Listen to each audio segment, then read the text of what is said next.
Une pauvre vie, une œuvre qui n'est plus lue aujourd'hui, c'est la destinée de Léon Bloy. Les plus vives critiques lui ont été adressées, égocentrisme monstrueux, ingratitude du cœur, calomniateur. Ce que personne n'a pu contester, c'est sa foi et sa sincérité. Un illuminé, a-t-on dit de lui, et c'est là où l'on approche de plus près le personnage. Il a été détesté de tous et aimé de quelques-uns.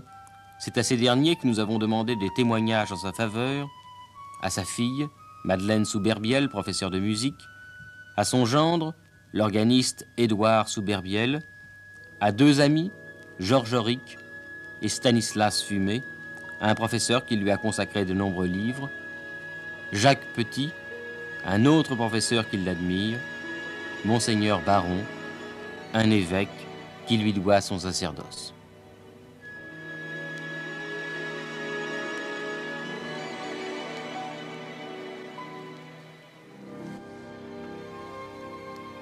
Son œuvre est contenue dans 4 cahiers d'écolier. Son écriture est minuscule, il est vrai que Bloy a fait des travaux d'enluminure. Il faut lire à la loupe. C'est ainsi que La femme pauvre, un roman de 300 pages d'édition, tient en 40 pages de son écriture. Son journal, dont la plus grande partie n'a pas été publiée, est inscrit dans 25 agendas, où Bloy relatait minutieusement les événements de sa vie, au jour le jour. Son œuvre, elle reste inconnue. On ne lit pas Bloy, même au livre de poche, il ne se vend pas. 1884, propos d'un entrepreneur de démolition. 1885, le pâle. 1887, le désespéré. 1892, le salut par les Juifs. 1893, histoire désobligeante. Et 97, la femme pauvre. 1898, le mendiant ingrat. 1902, exégèse des lieux communs. 1909, le sang du pauvre. 1914, le pèlerin de l'absolu.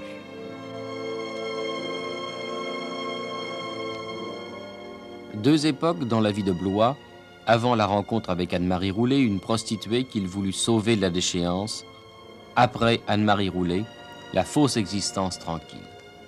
Le 11 juillet 1846, il naît à Périgueux, dans une famille où règne l'austérité. Son père, fonctionnaire, ne laisse aucune place aux effusions. Sa mère, très effacée, n'a pas droit à la parole. Léon Bloy apprend le dessin, l'enluminure, et à 18 ans, il part pour Paris, ayant rejeté toute l'éducation religieuse qu'il avait reçue. Mais le jeune homme ne demande qu'à se tourner vers Dieu, et en 1867, il se convertit. Dès lors commence pour lui l'expérience mystique. Mais il faut vivre. Il collabore à différents journaux, Le Chat Noir en particulier, où l'on découvre un Léon Bloy outrancier dans ses propos et dans son comportement. Et en 1877, il rencontre une prostituée, comme celle-ci. Elle s'appelle Anne-Marie Roulet, et il va partager avec elle 5 ans de folie mystique. Aventure mystique qui a d'ailleurs fort mal tourné, si je peux dire, puisque Anne-Marie Roulet n'a certainement pas pu supporter l'effort, la tension que lui imposait la vie avec Bloy, et elle est devenue folle en 1882. Comment les amis de Bloy voyaient-ils cette liaison? Je crois qu'ils ne la voyaient pas. Je pense que Bloy n'a pas parlé de cette liaison à la plupart de ses amis. Je ne sais exactement qui était au courant. Barbé d'Aurevilly, avec qui Bloy était très lié à cette époque, l'ignorait absolument et s'est imaginé je ne sais quoi. Landry, peut-être, qui était aussi un ami intime, a su, mais assez peu de choses. Peut-être Villiers de l'Isle-Adam ou Huysmans, mais encore je n'en suis pas certain. Mais cette notion de la femme que l'on rachète n'est-elle pas une notion de l'époque? Évidemment, on est bien tenté de penser que Bloy est en train de vivre un thème hugolien. Est-ce que la prostituée que l'on rachète, ce n'est pas un thème de tout le 19e siècle? À certains égards, il y a dans Le Désespéré certaines traces de la lecture des Misérables, et même dans le détail. Il y a aussi un autre thème qui est propre à Bloy, et c'est cette sorte de hantise de la souffrance Et ce n'est pas seulement alors le thème romantique qui intervient dans ce cas. Je crois que Blois a eu le sentiment de prendre un être lamentable, un être dans la pire souffrance, et essayer de l'élever.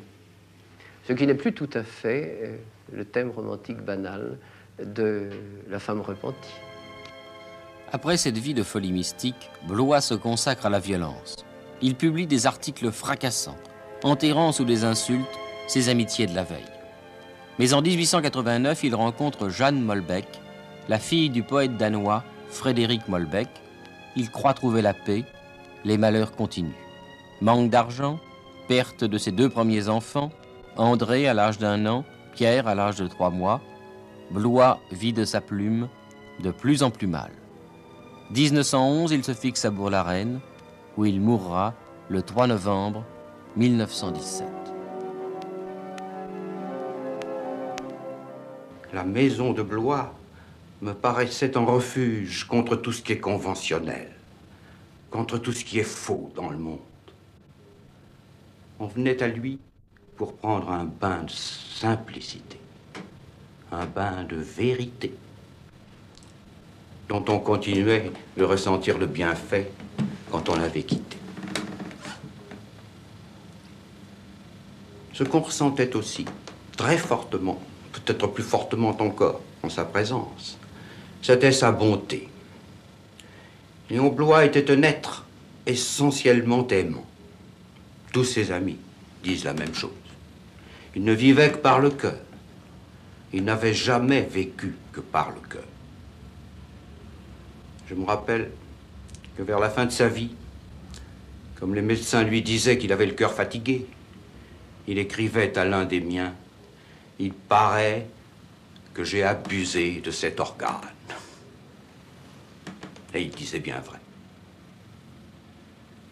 Et je revois encore, il avait des très grands yeux bleus, excessivement saisissants et particulièrement inoubliables. C'est, entre autres choses, c'est le regard de Blois dont je me souviens le plus précisément lorsque maintenant j'essaie de me souvenir de lui. Et je revois donc cet homme m'ouvrant sa porte, me recevant spontanément, les bras ouverts, me faisant rester le plus longtemps possible pour bavarder.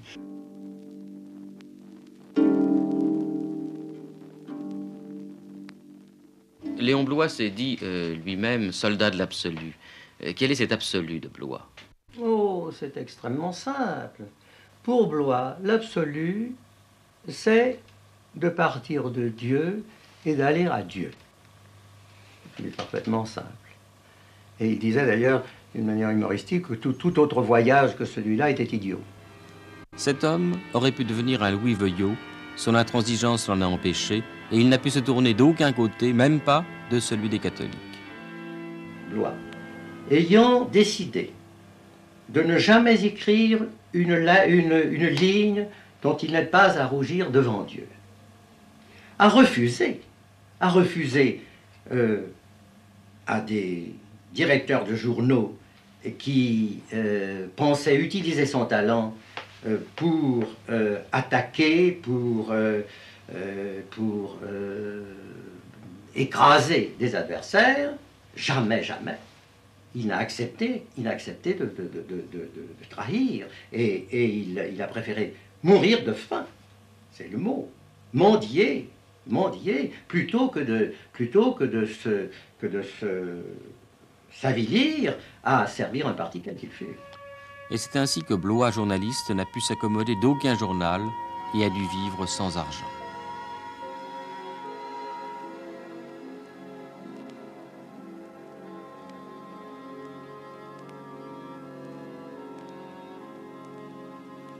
Il y avait, hélas, les angoissantes questions matérielles auxquelles il fallait bien qu'il fasse allusion quelquefois, parce que vous savez que la vie quotidienne de Blois était une chose absolument ahurissante. On se demandait chaque semaine comment allait s'achever la semaine. On se demandait de quelle façon on pourrait trouver l'argent qui permettrait de tenir. Et on le trouvait, il y avait toujours ce miracle de la charité merveilleuse, de gens anonymes d'ailleurs, dans la plupart des cas, et qui, par admiration pour un homme qu'ils plaçaient très haut, estimaient que c'était leur devoir de bien se conduire envers un tel écrivain, et par conséquent, lui adresser une espèce d'hommage qui se doublait il faut bien le dire, d'un peu d'argent. Et ça, c'était très émouvant, et ça n'avait rien de sordide, et c'était le contraire du Blois dont on a dépeint le comportement très souvent comme celui de quelqu'un qui était employant un terme très vulgaire, une espèce de tapeur. C'était exactement le contraire. Moi, je n'ai jamais entendu Blois réclamer de l'argent à quelqu'un. Il pensait que c'était une chose simplement très juste, qu'il reçoive ce qui lui était dû. Et après tout, la justice, si on peut donner à ce terme son sens le plus authentique. Après tout, la justice, c'est sans doute ça, c'est qu'un grand écrivain reçoive ce qui lui est dû. Se heurtant sans cesse à des problèmes d'argent, Blois a conçu plus qu'une philosophie de l'argent, une mystique de l'argent. Car Léon Blois a dit sur l'argent comme sur la pauvreté des choses d'un ordre qui semble invraisemblable, mais qui explique beaucoup de choses. En réalité, c'est surtout sur ce point-là que l'on pourrait dire, comme Albert Béguin l'a fait, que Léon Blois est le grand prophète de notre temps. Il y a là des choses qu'on ne pouvait pas imaginer avant lui. Il appelle par exemple l'argent le sang du pauvre. Et il explique que le pauvre, c'est Jésus-Christ. Par conséquent, le riche est quelqu'un qui retient l'argent, qui le crucifie. Et on voit alors pourquoi Blois dit que l'argent est ce qui donne la vie ou qui l'ôte. On vit de l'argent, on meurt par manque d'argent. Or, comme il a manqué d'argent toute son existence, il en avait une connaissance très personnelle, extrêmement vivante, et qu'il a toujours trouvé le moyen de ramener à son absolu divin.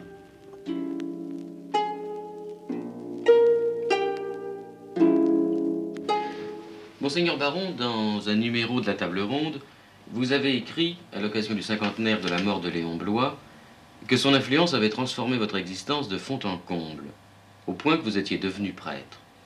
Un matin, en revenant de la messe, dans un petit café de la place Condorcet à Bourg-la-Reine, il me tenait, et qui était celui-ci.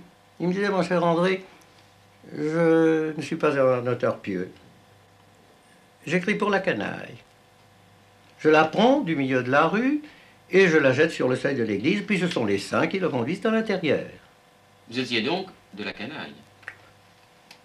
Qui ne l'est par quelque côté? Rappelez-vous le mot de Pascal, si tu connaissais tes péchés, tu perdrais cœur. Et puis le mot plus terrible encore de Joseph de Maistre. Je ne sais pas ce qu'est le cœur d'un bandit, je sais ce qu'est le cœur d'un honnête homme, et c'est bien épouvantable. Est-ce que Léon Blois, en provoquant des conversions, voulait aussi mener des êtres humains au sacerdoce? Oh non, non, non, non, non. Blois, et pour moi c'est ce qui s'est passé, Blois vous donnait, une fois pour toutes dans votre vie, le sens de l'absolu. C'est-à-dire, je vous le dirai après, n'est-ce pas? C'est-à-dire une rencontre de Dieu exclusive de toute autre considération, et il vous entraînait à vouloir mettre cet absolu dans votre vie.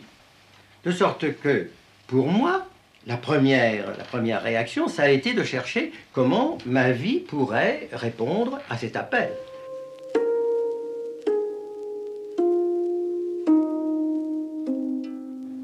Nous étions en 1910. Quelle était la résonance de Blois?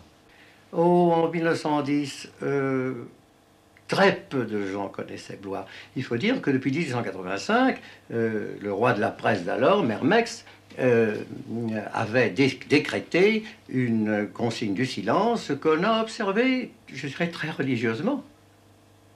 Et ces livres étaient très peu connus. C'est le Mercure de France qui les éditait. Et le Mercure de France n'était pas un éditeur de premier plan, de tout premier plan. Alors, on ignorait Blois. Moi, je crois que pour nous, ça a été, je dirais, providentiel, en ce sens que nous attendions. Nous attendions le seul livre qui, à ce moment-là, dans l'état d'esprit où nous étions, pouvait nous attacher à Léon Blois. Et ce livre? Mais c'est Le sang du pauvre. Le sang du pauvre. Le titre seul est déjà suggestif. Et c'est un livre terrible. C'est peut-être, pour moi, c'est peut-être le plus grand livre de Blois. Ça lui parlait juif aussi, mais enfin. Je dirais que nous fûmes, dès l'introduction, complètement bouleversés par une phrase qui est celle-ci: le riche est une brute inexorable qu'on est forcé d'arrêter avec une faux ou un paquet de mitraille dans le ventre. Vous imaginez, pour des anarchisants, quelle exultation ce fut de lire cette phrase sous la plume d'un catholique. Mais nous continuâmes à lire et nous vîmes que quand Blois parlait du sang du pauvre, il parlait du sang du Christ. Et que étaient riches tous ceux qui, à travers le visage du pauvre, n'aperçoivent pas le visage de Jésus-Christ. Ah, alors nous étions des riches, nous aussi. Puisque cette vérité fondamentale du catholicisme, nous l'ignorions nous-mêmes, quoique ayant été élevés catholiques.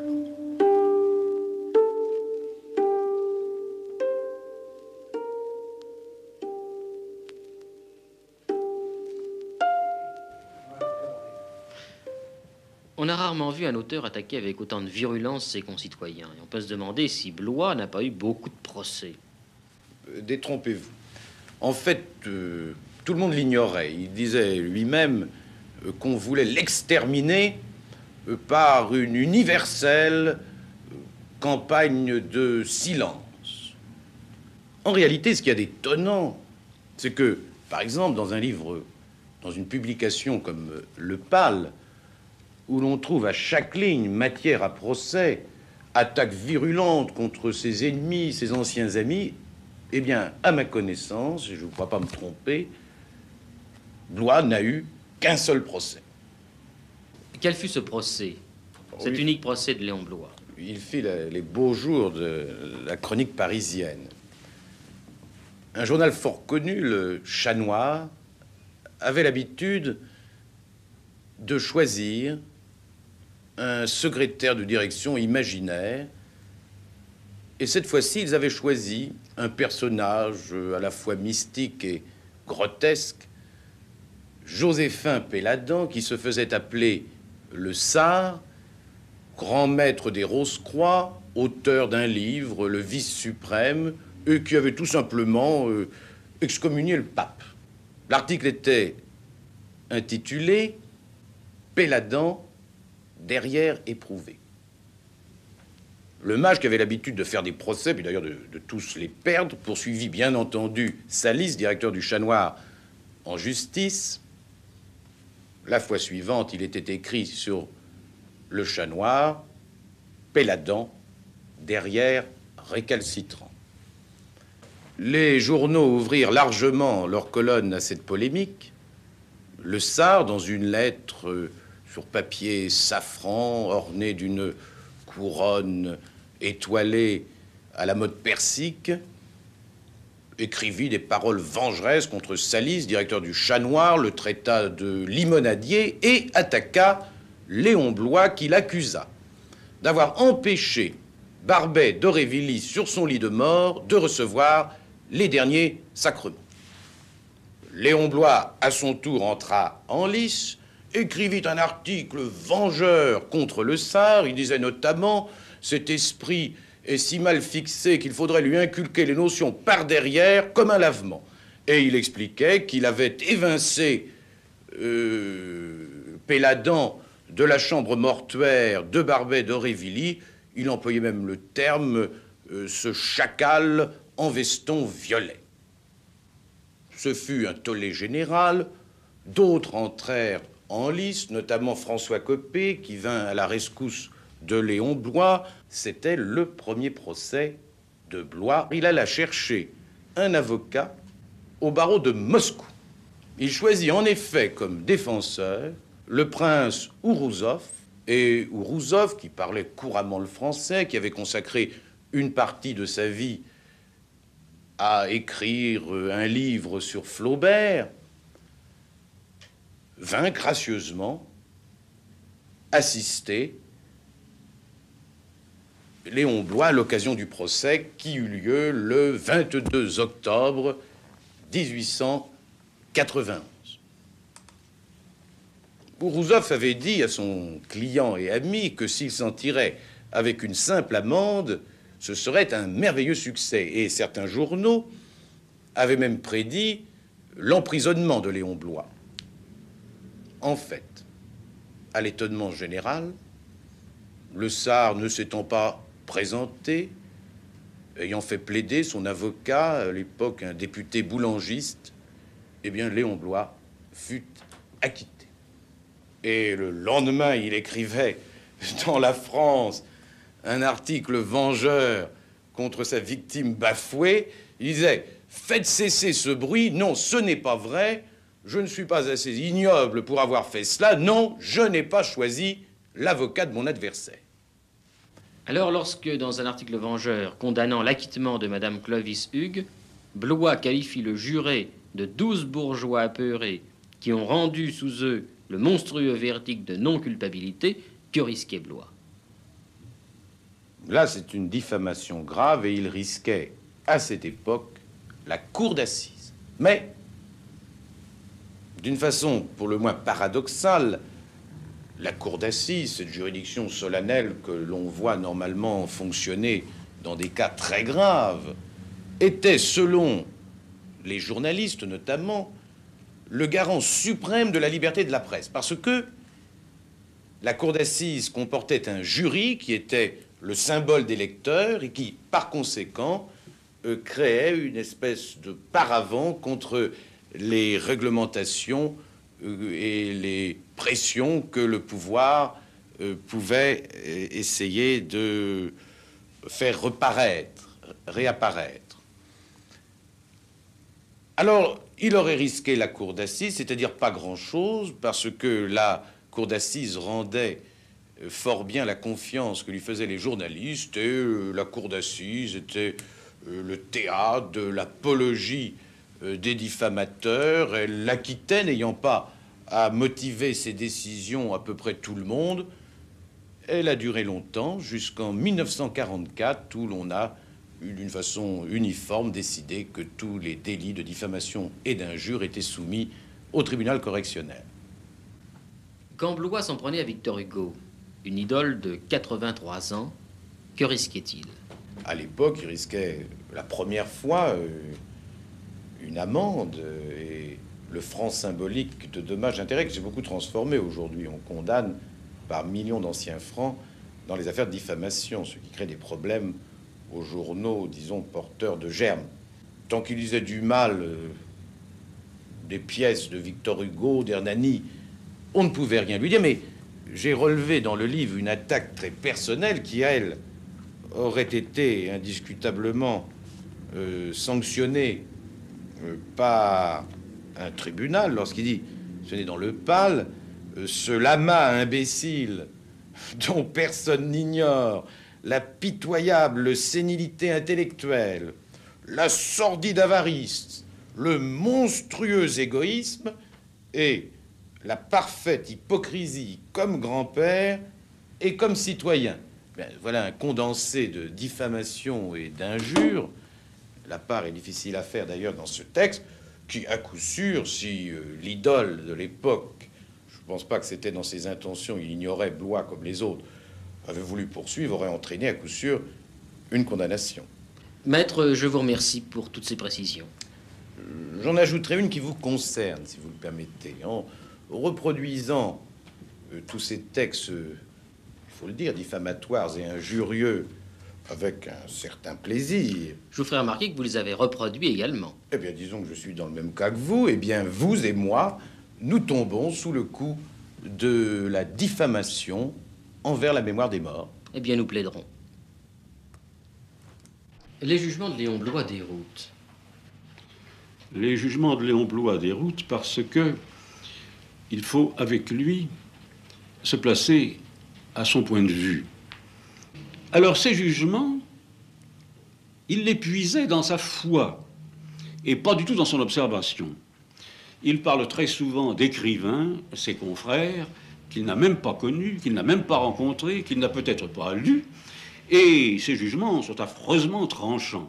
Il voit tout de suite le travail de l'ennemi, de Satan lui-même, dans tous ceux qui ne pensent pas comme lui. Et c'est cela qu'il appelle son absolu. Alors, on se trompe sur lui quand on croit qu'il n'y a pas une raison extrêmement profonde à ces jugements. Mais on ne peut pas dire non plus que ce soit des jugements psychologiques, ce sont des jugements mystiques. Et d'autre part, Léon Bloy est quelqu'un de toujours concret. Sa mystique n'est pas du tout une évasion, bien au contraire. Elle est une incarnation plus profonde et plus terrible en quelque sorte, n'est-ce pas, de la colère de Dieu ou de la volonté de Dieu ou de l'amour de Dieu. Car tout cela ne fait qu'un chez lui. Et alors il répond à cet amour de Dieu par un amour de Dieu qui n'a pas d'égal à notre époque. Ce qui est extraordinaire, c'est de voir à quel point la sincérité religieuse de Bloy allait loin et comment elle était indéracinable. Et jamais, par exemple, il n'a cru que finalement, les choses qu'on lui avait promises n'arriveraient pas. Si elles lui sont arrivées, c'est évidemment au-delà de sa vie, après la mort, parce qu'on n'en a vu que de faibles indices dans la vie qu'il a pu mener.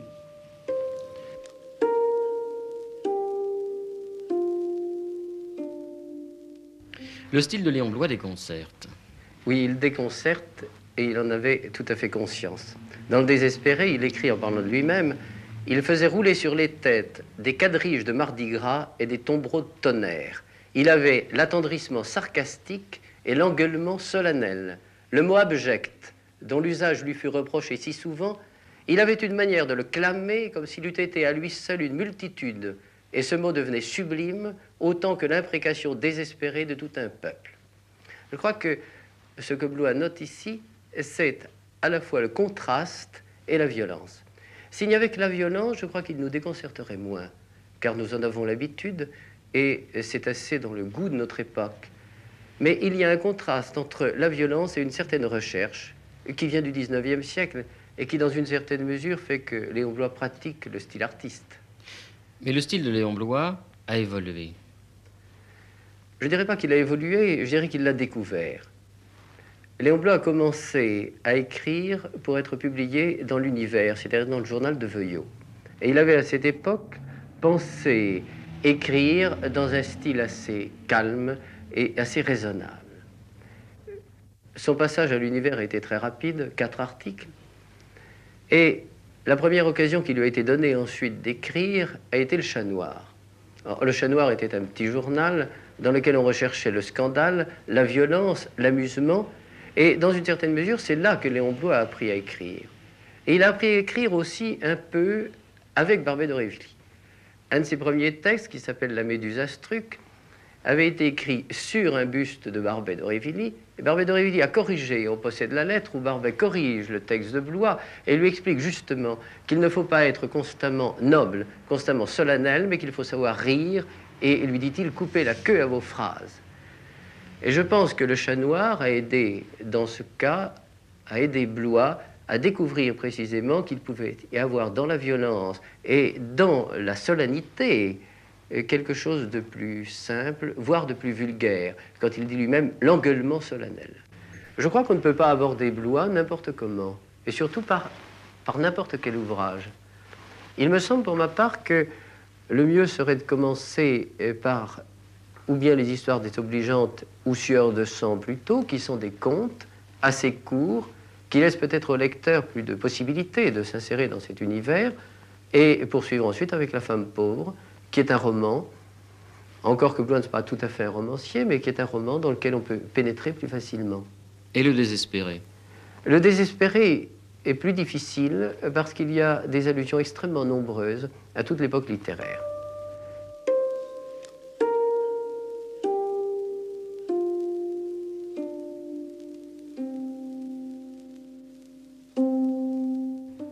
Quand on parle de cette vue de Blois, de cette vision de Blois, cette vision du monde, on pense que Blois était finalement un désespéré. Tout dépend de ce qu'on appelle un désespéré. Si vous entendez par désespéré quelqu'un qui a le sens de l'absurde et qui croit qu'il n'y a rien, Blois n'est certainement pas un désespéré, au contraire. Si vous entendez par désespéré ce que Blois voulait laisser entendre, c'est-à-dire quelqu'un qui n'a d'espoir qu'en Dieu et dans un autre monde, certainement Blois est un désespéré. Le monde ne peut rien lui offrir et il ne peut qu'attendre autre chose.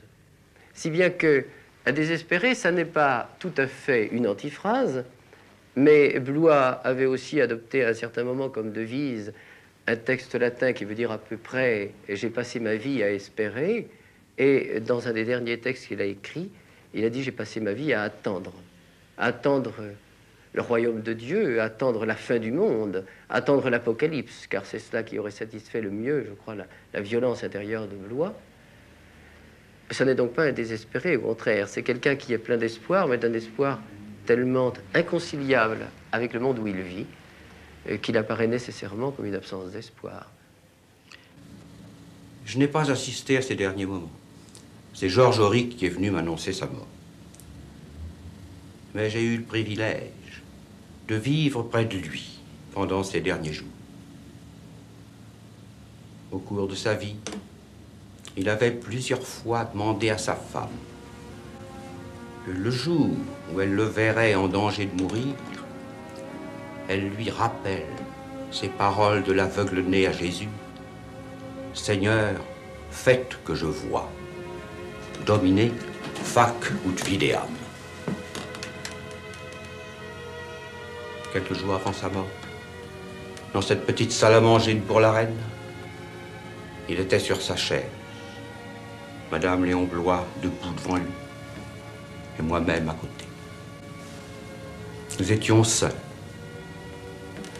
Elle se souvint alors de la demande que son mari lui avait faite à plusieurs reprises, et d'une voix très douce que j'entends encore, elle lui dit « Domine, fac ut videam ». C'était lui annoncer sa mort. Léon Blois releva la tête et lui répondit par un sourire qui était véritablement un sourire de béatitude. Puis, il se tourna vers moi, comme pour me prendre à témoin, et il me fit le même sourire.